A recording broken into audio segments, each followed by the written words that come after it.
Yes, guys, Super BTS TV, and come on, do I even need to introduce my guest? Look, he's been kind of over talk, really. I wouldn't say over talk. Andre's been over talk in the men's physique division, but this guy's been a close second. And it's obviously Hart McGrath who has returned. He's back on the on the scene every Monday, every Wednesday, every Friday. We've been seeing the posts, we've seen the videos, we've seen the clips. Once again, Hart McGrath, you're a good buddy. I am, brother. What a intro. I love that. I am all good. I am so grateful to be healthy physically and mentally and be able to be on such an amazing podcast, bro. Such an amazing business that you have going on. I stepped away for about a year and I saw what's this beyond the stage TV stuff going on? 'Cause it kept popping up on my feed again and again, and people reposting, and it's you, brother. So I'm great, and I'm just very grateful that you thought of me to be on here, Suki. I appreciate it, mate. Look, I mean, we launched Beyond Stuff. I've launched it back in October and started taking more of the YouTube scene more seriously. I'm hoping in the next week or so I'm going to get this all sorted. Actually, have a mic and yeah, proper camera. In the meantime, it's more just get started, make some early mistakes, and then obviously get it all fixed up. But look, less about me, but I want to talk about more myself because look, with Beyond the Stage, we cover everything. It's like the Sky Sports ESPN bodybuilding. We cover all the divisions. So I thought what I wanted to do first is look, you're very known and well recognized, well respected in the men's physique world. Just give us a little background about how you got started, and then we'll just jump on your return to the social media scene in the men's physique division. Love it, brother. Great question. I was in line at Trader Joe's and I was with one of my exes at the time. And I said, you know what? I don't think there's anything on YouTube, any news covering men's physique. I watched Nick Strength and Power my entire life. How long ago was And this? this was 2019, 2020. Okay. I was wearing a COVID mask in line at Trader Joe's because they only let a certain amount of people in line at Trader Joe's at the time because of COVID. So they only let like 20, 30 people in. It's a grocery store here in Reno, Nevada. And I looked at her, I was like, man, like I think I want to do a men's physique podcast where I cover the news of men's physique because I knew that niche wasn't covered on YouTube. So I anticipated the growth. And that's kind of how it all started, bro. And just like you, just popped a little mic in my room and just got going. So, with it, how long did it take before really the numbers start creeping? Because you still got a pinned post. I can't remember what year it was, but it was something like 96 million views in like a year.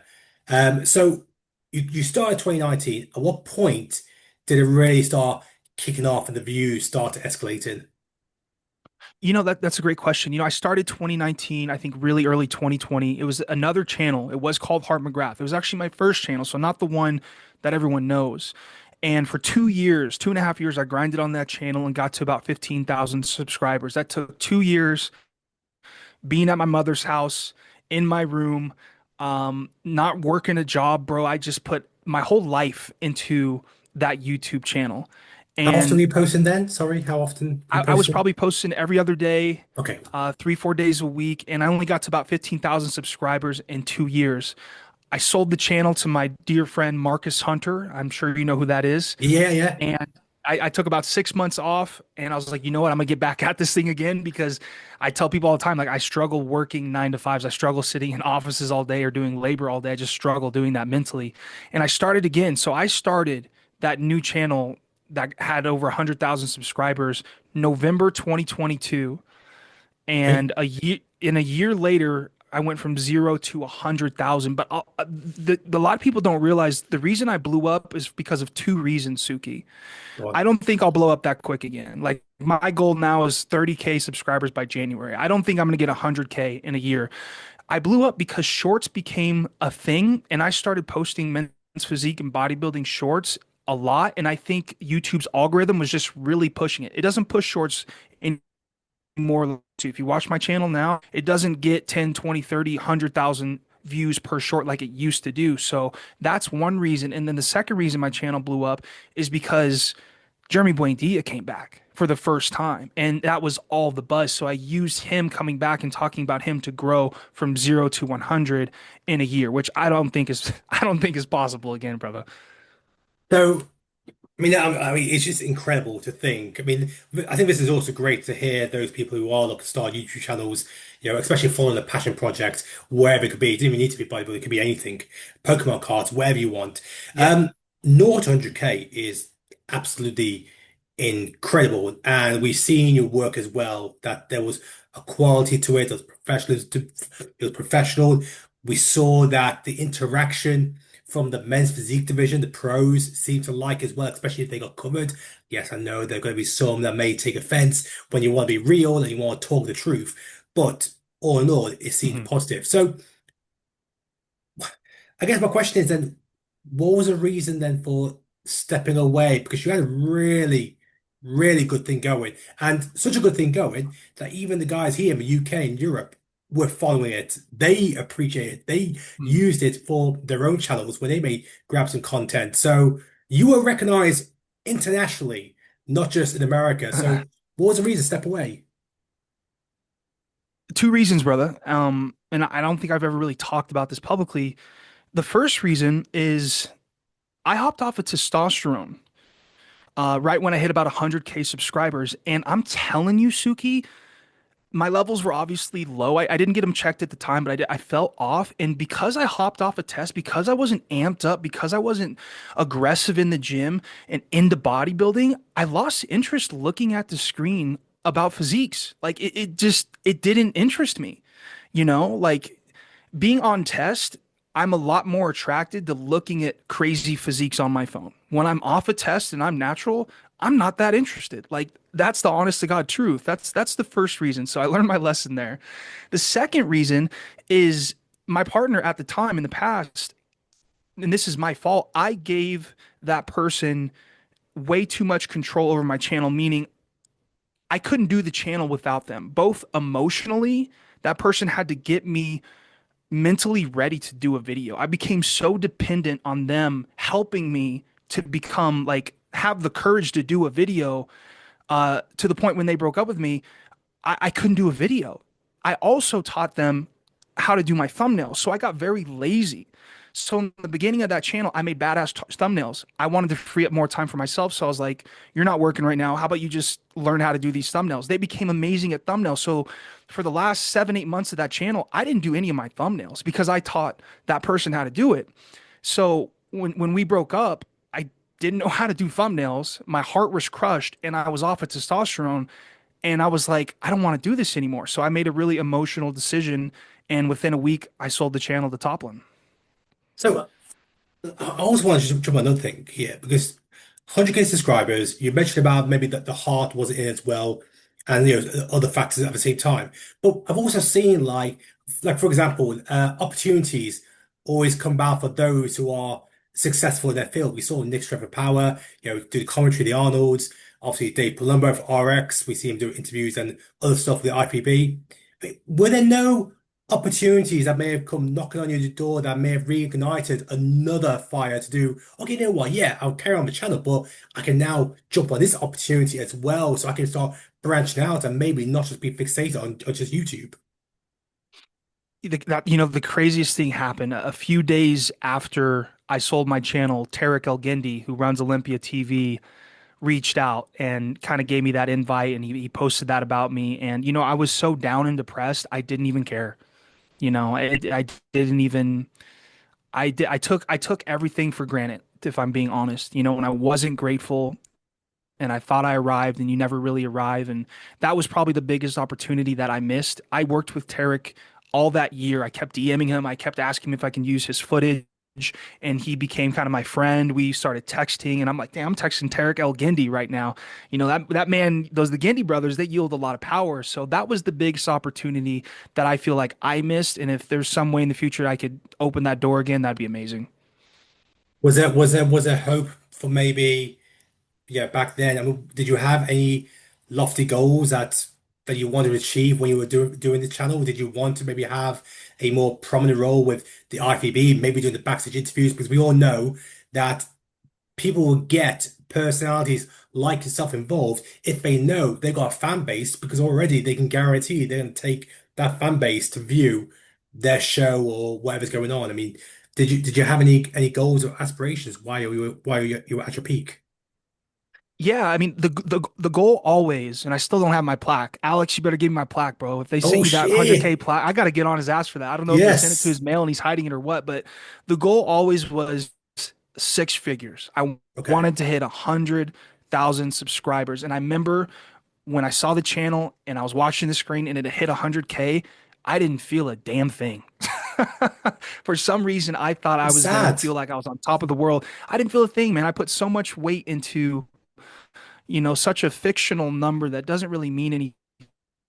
Forgot to and continue to fall in love with the journey. I was just so fixated on numbers and getting this and achieving this and bigger this and all that is just there's so much emptiness in that. And I had to lose everything for me to now realize what I have or what I had.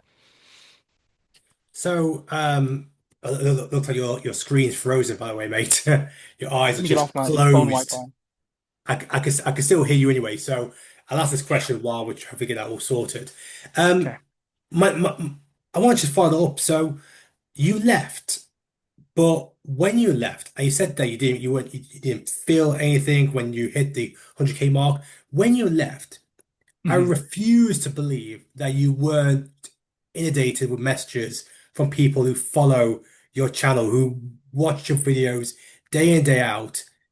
And then, of course, the question is like, where's Harvard Graph? Where's he gone? Did you see a response from the community that you built through your channel? And if it did that have any impact? Yeah, Suki, and I'm not exaggerating. I probably had about 1,000 DMs of Talk people. about Yeah, and people just asking why, or people literally screaming, "You can't! What are you doing?" And again, bro, I was just so down that I was so wrapped up in myself and dealing with so much mentally that um, it made me sad, but it didn't light a fire for me to be like, I want to get back on the horse and start this thing up soon after. But yeah, everyone reached out, bro. All the pros, all the fans, everyone reached out, man, and I'm very thankful for them for that. when you look back to all the responses. Are there any couple of responses that you look back now and thinking, geez, that guy actually really hit them that I was leaving the scene. Now you can look back in a a different eyesight, in a different viewpoint. Was there anyone that you felt, wow, that takes me back to this person is actually good that I've left?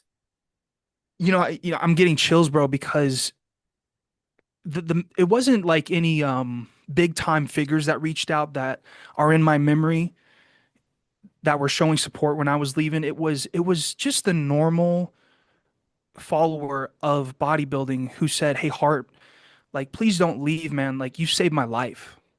Or Hart, please don't leave. You've helped me so much out with my depression and getting through like certain stuff, and that definitely hit hard. When people were talking about me just speaking throughout the week helped them get through everyday things, and that will always stick with me. And I think that's a big reason why I wanted to come back because I honestly didn't realize I had that much of an impact on these younger men, like those 18 to 35. That's my main demographic of my channel. I think 80% of the viewers on my channel are 18 years old to 35. And as you know, a lot of guys struggle with a lot of stuff these days in that demographic. And I think part of me is doing this channel again for them. And that's why at the end of my videos, I try to just spit what's on my soul, whatever that is in that moment. So let's kind of fast forward now to the future. Before you came back, can you just walk me back to the moment that maybe it hit you that you wanted to come back for a third time? When was that? And can you recall that moment that made you feel now's the time that I want to come back and talk all things men's physique? Dude, you are an amazing interviewer. These questions are phenomenal. I hope we get a bunch of clips from that. I want to post all this. Because people don't know, bro. I don't talk about this. And even when people ask me over DMs, I don't talk about it because it's not just the text that I can send. Like, I need to be feeling it with someone like you. I don't think there was a specific moment. I think it was the 12, 14 months that I took off. It kept building up. It built up, it built up, it built up. I probably not worked 6 jobs and it would eat my soul away to work those jobs because I knew down deep I should be doing more with my purpose. And what I mean by that is I know I can give people value. And when I give people value and they're entertained, or I make their day, or I save them, help get them through depressing thoughts, that powers me up, and that's why I wanted to do it. You see my stuff now, bro. I don't even have a camera. I'm in a poor area of town. I don't live in the best spot. My car just got hit the other day in the parking lot because we live in like a ghetto area. And the old Hart, bro, would need a $3,000 apartment, a $10,000 studio, a $3,000 camera with a $2,000 lens, the perfect lighting setup. Everything needed to be perfect for me to do a video. And this time, after healing and growing and really doing some inner work, I'm like, I'm just gonna do it. Just like you are right now. You say you don't have all the camera shit, you're just digging into it. Like there's so much power in that, and people need to realize that, bro. When they want to start something, you don't need anything. If you have your phone and your health and your voice and you woke up, go for it. You can do it. There's no one holding you back other than you. It's just you and your mind that's holding you back. I mean, there's something beautiful in all that, where in a world where, in a materialistic world where you always want to try and better the next person, because you look at what your competition is and you think, okay, what can I do more? What can I do better? Do I need to spend more money here, or how do I need to create it? But what you've just said is you've kind of scaled back and look more about, what do I want to put out? What is my purpose? What do I want to give back to the audience? And if they resonate to it, if they relate to it, then they will come. I am not going to think ahead and think of six figures. I've got a smaller goal, but that's because I'm doing it because I want to.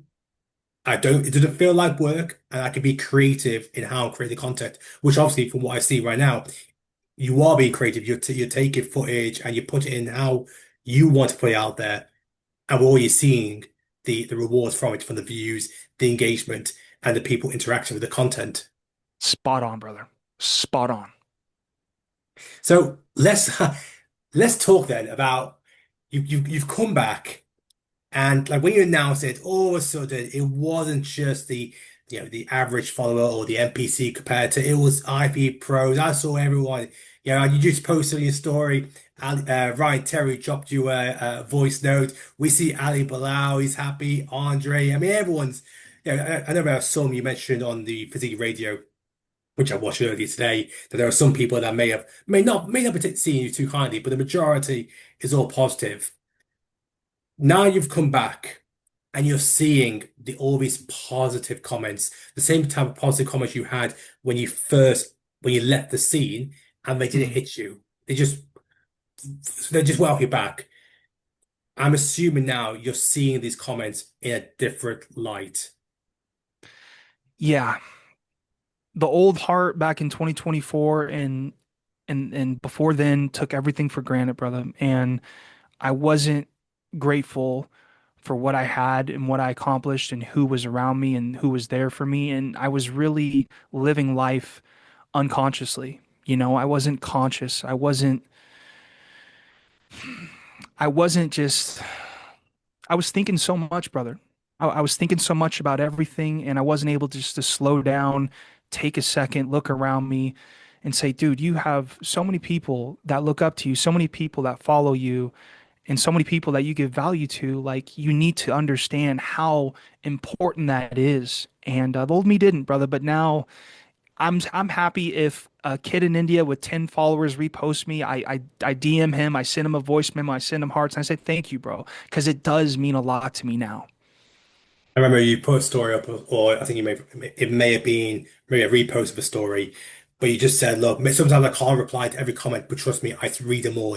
I see all the comments, and you really make people aware that you take nothing for granted. You appreciate the time that someone's going to type a message or comment, and Hmm. watch a video. And it does look like right now that you're in a whole new headspace of appreciation of what you have in front of you and impact you're having, not just in Hmm. men's physique, because at the same time, someone who might do bikini or class physique may watch you for the entertainment factor, because what you are putting out is entertainment. That's why we want to watch. What's going to keep us coming back for more.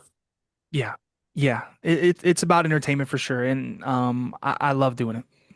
So let's look even ahead now. Now we got Hart McGrath back. Happy, smiling Hart McGrath. The world's better. We're all in a happy place. Men's physique division is thriving because it's just chaos all over the place. Andre's throwing a Yes. grenade. Andre's got a bloody grenade launch. It's The just best aiming interview at of the everybody year. right now. You did the best interview of the year by far, brother. By far with Andre. That was gold. It's definitely been a fun week when you look at the fact they all started with Blau shooting at well should have Ryan about playing retirement, and then of course Yup. Emmanuel spoke up, and Andre said his bits, and Ben Quill. I've just reposted a video. He's saying he's going to win Olympia, and it's all great. The whole point is build the hype. I mean, the people who must be smiling right now are the guys on over Olympia. They're just like counting the pay-per-view money that's going to come through because of Yeah. that demographic. Look, for you. What's the bigger picture? You talk about 30,000 subscribers, but I want to look away from numbers. I don't Mhm. want to talk about subscribers and views and comments. For yourself, on what you're trying to build now, what is the bigger picture that's gonna still stay true to the purpose that you've come into this return to YouTube, to bodybuilding? That's a phenomenal question. And I've been thinking about that for the last year. Peace. I just want peace. And part of that peace is hopefully within the next 6 months, leaving America and finding another country, specifically probably somewhere in Thailand, living dirt cheap somewhere in one of the islands or Bangkok somewhere, having my expenses very low, maybe living on the beach and being able to talk a few hours out of the week and make a living from that. I don't need to be making $10,000 a month. I just need enough. I heard something the other day and I thought it was perfect. I just want enough money, Suki, that I can go eat out at a restaurant and not worry about the bill. That's it. The old heart wanted all this shit, bro, all this material shit, which obviously is like having a bucket with a hole in it and you keep trying to fill it up with water and it keeps falling out. It's just there's just emptiness there. So I don't want anything like that. I want a simple, peaceful, meaningful life. And if my voice gives people value and I'm entertaining people, I want to be able to do that in a place where I feel a lot less stress free. And I feel like here in America, there's a hive mind. And what I mean by that is there's like a collective consciousness of stress. There's so many good things about America, but there's so many shitty things too. And I think this rat race and I think everyone trying to achieve, more money and more status and more everything and bigger and better and all this stuff because it's hard to get. So it makes it cool. I don't know. I'm so sick of that, brother. I just want to live in a little tiny apartment in Thailand near the beach and have expenses low and be able to just put a little bit of cash in the bank, every month and just live my life like that, brother. Like that's it. And that's what I'm going to do. So January is the goal. And I think I'm going to do that through sponsorships, through YouTube. And then I have another thing in mind, my biggest thing that I'm going to keep on the low for right now, but maybe I'll tell you later. I was going to touch on there, but no, that sounds like a beautiful plan. I just want to quickly jump on that and make sure I am understanding correctly. Even if you do fly halfway around the world and you land in Thailand or one of the islands around there, and you got your pina colada, you're on the beach, we're still not going to lose you to report a men's physique, right? It's just you're not going anywhere. You're not leaving Yeah, the men's no, physique division, right? no. And I'm not leaving because again, I understand how lucky I am to be able to do this. I don't know how many people in the world, me, you, and a few, like literally, can you count more than 10 people on your hands that cover bodybuilding on YouTube? Like I really can't compared to the hundreds of millions of viewers that watch it. There's the hint on what I want to create. But no, and I'm not going to Thailand to escape. I understand if I'm unhappy here, I'm going to be unhappy in Bangkok, or wherever. I really understand that. So no, it's definitely my goal to continue this to last more than a year or two, which would be my record, and continue this for a very long time, brother. So let's now talk about men's physique because Yeah. you mentioned about that. One of the reasons you blew up back in 2022 was Jerry Bundy's return, which of course sometimes when you just like when I started in October, there was always rumors that Chris Bumstead was going to retire. Samson Dowd from UK is just won the Olympia. So there's a lot of things I could piggyback on, and I managed to find content that people didn't realize was there. Like it was the Mhm. Olympia backstage interviews and the champions meeting. Everybody missed it, and I was like, "Well, I'm watching it. I'm seeing people announce that Chris Bumstead's going to raise the prize on himself, and Samson just announced he's doing the Arnold's." Um, you've come back at this time now where it's we get people obviously speaking up.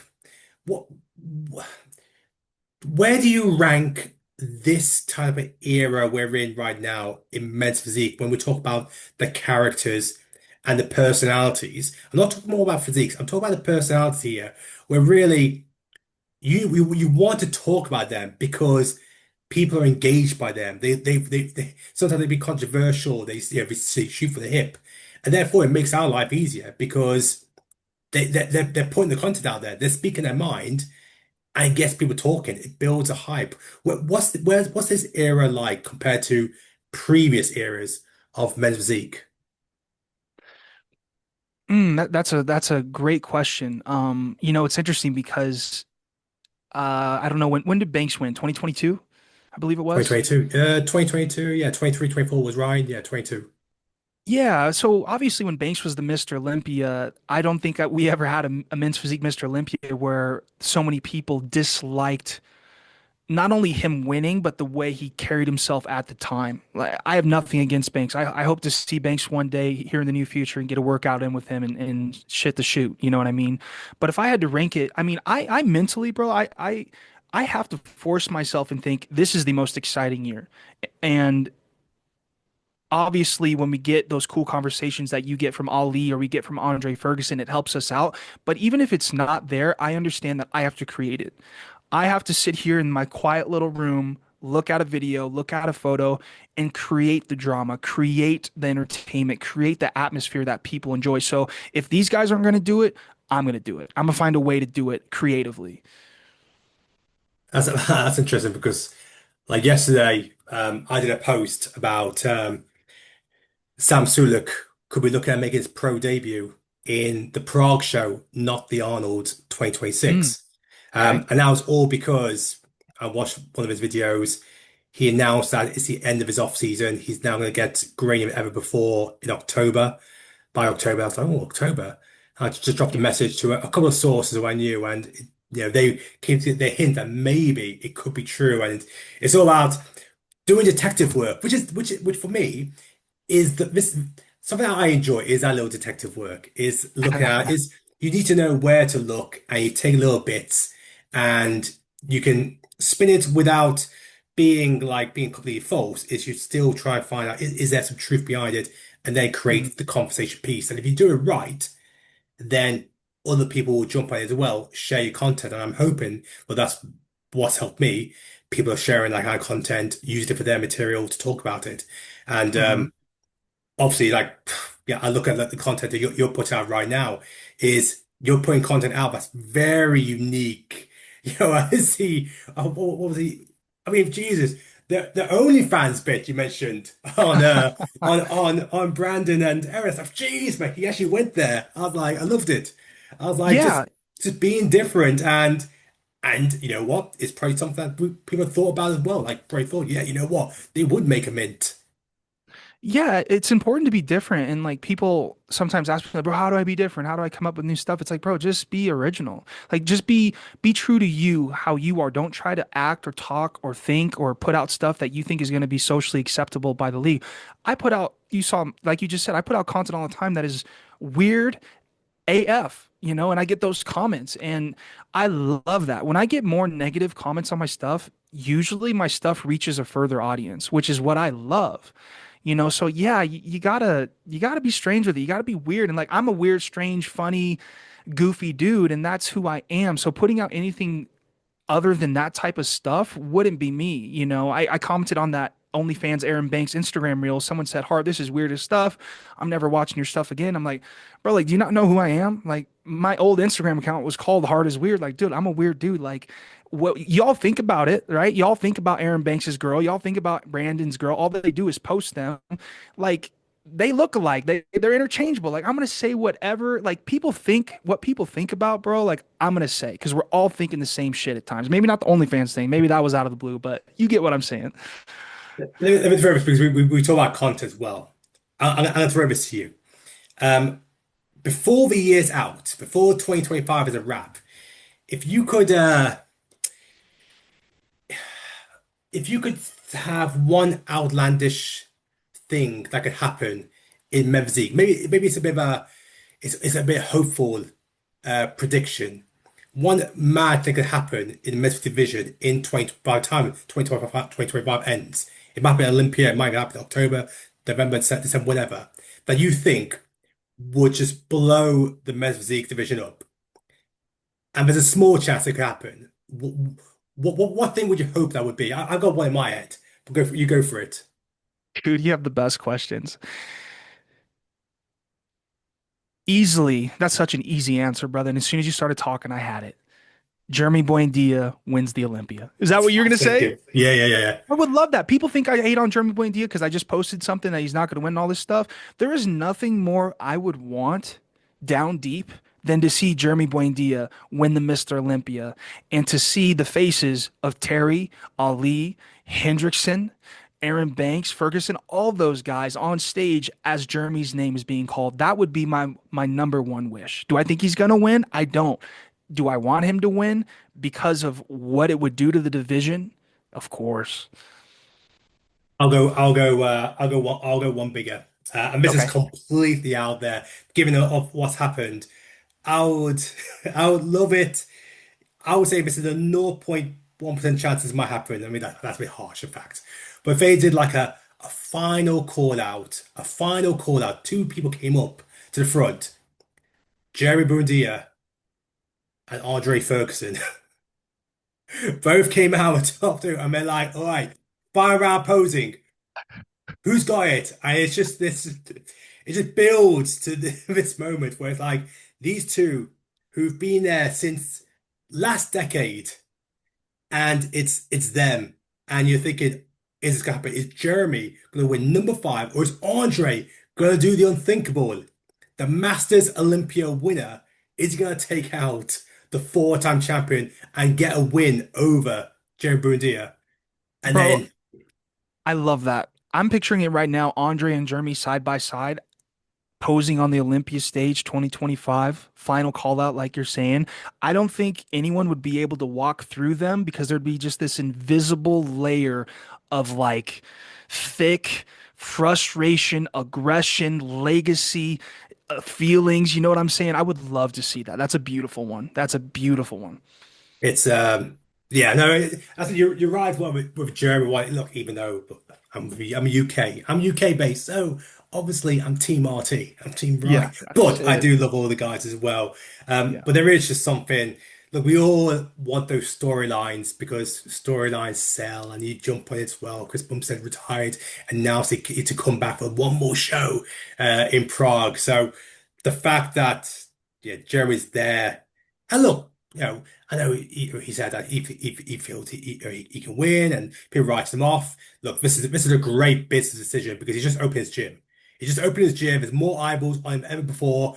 We all know what it's like 4 weeks out before the Olympia. Jeremy's socials will be popping because Popping. everybody wants to see what he's looking like, even after what's happened in 2023.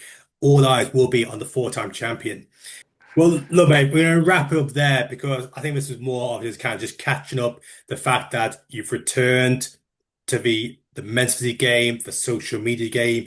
You've already put out there that we can expect content from you every Monday, every Wednesday, every Friday. Your YouTube channel's back up and running. We're already seeing a response from the bodybuilding community, IFE pros. Like, I mean, dare I ask? I mean, you may not want to say it because it might be confidential, but I saw that you put a screenshot and Ryan Terry did a voice note. What are you able to disclose maybe what he said? Yeah, bro, I will. And it's pretty much what he says every time to me. And dude, I love Terry, bro. Like Terry is such, when you think of Terry, I think of two things. Obviously the color blue, three things, color blue, handsome, and just gentleman. just to, and I know he's not like, he's like my age, he's like early 30s. He reached out, and he usually does every time I post something about him, which is so cool. I don't expect any pro to repost me or do or even see my stuff. And the fact that the Mr. Olympia sees it and then sends me a voice memo, he said pretty much that, "Hey Hart, how are you doing? It's so cool to have you back, brother." That's my best British accent. It's horrible. Um, I have been seeing the stuff you're posting. I just watched your video and saw the Ali stuff, and I just want you to know, like, how I, and I'm paraphrasing here. This isn't perfect. You know how I am. You know how I tick. I'm not gonna say much. I'm just gonna keep working. Like, I just got chills, bro. Just that, just that. Have a good day. Love you, brother. Like, that's the champ, though. You know. When you got the Olympia champion backing you, happy to have you back, then how can you not do what you do with a smile on your face, knowing that it's nice. It's always nice to get that recognition. Just like I love when I see my content gets featured on other channels. That is, I Yeah. feel like they're appreciated. But you look, back to you. Great to have you back. Don't go anywhere. If you are going to go anywhere, then it's only going to be in Thailand because we're not going to lose your channel. And that's, yeah, whatever happens, stick to it because look, you're over across the pond, you're over in the US, but your words, what you put out there, the entertainment factor, your persona, your purpose does reach those thousands of miles away from where you are based in the ghetto at the moment. Your reach spans across around the world because men's physique is global, and so is your reach, and so is your purpose. So it's great to have you back. Thank you for having me, brother. I had an absolute blast, bro. Thank you so much, bro. It means a lot, dude. I had a great time.